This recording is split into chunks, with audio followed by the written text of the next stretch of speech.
I love Zubeen Garg, I love Zubeen Garg, জয় জুবিন গাৰ্গ, জয় আই অসম। বন্ধুসকল, মই এইটো ভিডিঅ' মই আপোনালোকক সম্পূৰ্ণ দেখুৱাম।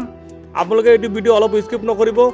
আৰু আপুনি যদি জুবিন দাক ভাল পায়, আপুনি এটা কমেণ্ট কৰিব, আই লাভ জুবিন দা, জয় জুবিন দা। কোনে কমেণ্ট কৰিবলৈ পাহৰি নাযাব। আপোনালোকে ভিডিঅ'টো চাই থাকক। এক নম্বৰ সন্তান, আৰু এই এক নম্বৰ সন্তানক হেৰাই যোৱাৰ কাৰণে আমি বহুত মৰ্মাহত। তেওঁ এজন শিল্পী নাছিল, তেওঁ এজন মানৱ দৰ্দী আছিল, তেওঁ মানৱ বিপ্লৱী আছিল। প্ৰজন্মৰ কাৰণে তেওঁৰ ইতিহাস ৰচনা কৰি গৈছে। আজি 100 বছৰৰ ভিতৰত আকৌ আমি অহা 100 বছৰৰ ভিতৰত তেওঁ তেনেধৰণৰ আমি প্ৰজন্ম নাপাওঁ বুলি আমি জানো, ভাল ধৰণে গম পাওঁ। কাৰণ কিছু বছৰৰ মূৰে মূৰে একোজন মহান ব্যক্তিৰ জন্ম হয়, আৰু এইগৰাকী মহান ব্যক্তি আমি পাইছিলোঁ। আমাৰ দুৰ্ভাগ্য যে আমি খুব কম বয়সতে তেওঁক আমি হেৰালোঁ।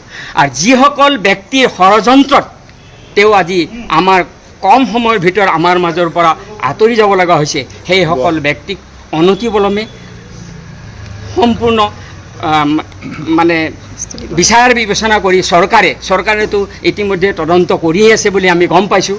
কিন্তু এই তদন্তটো যেনেধৰণৰ হ'ব লাগিছিল সেনেধৰণৰ তদন্ত হোৱা নাই। আমি সৰ্বসাধাৰণ ৰাইজে আমি অনুভৱ কৰিছোঁ। আজি এসপ্তাহ হৈ গ'ল, গতিকে খুব অনতি সোনকালে এই তদন্ত শীঘ্ৰে কৰি আমি অসমৰ জনসাধাৰণক এটা শান্তিৰ বাৰ্তা বঢ়াবলৈ অনুৰোধ কৰিছোঁ।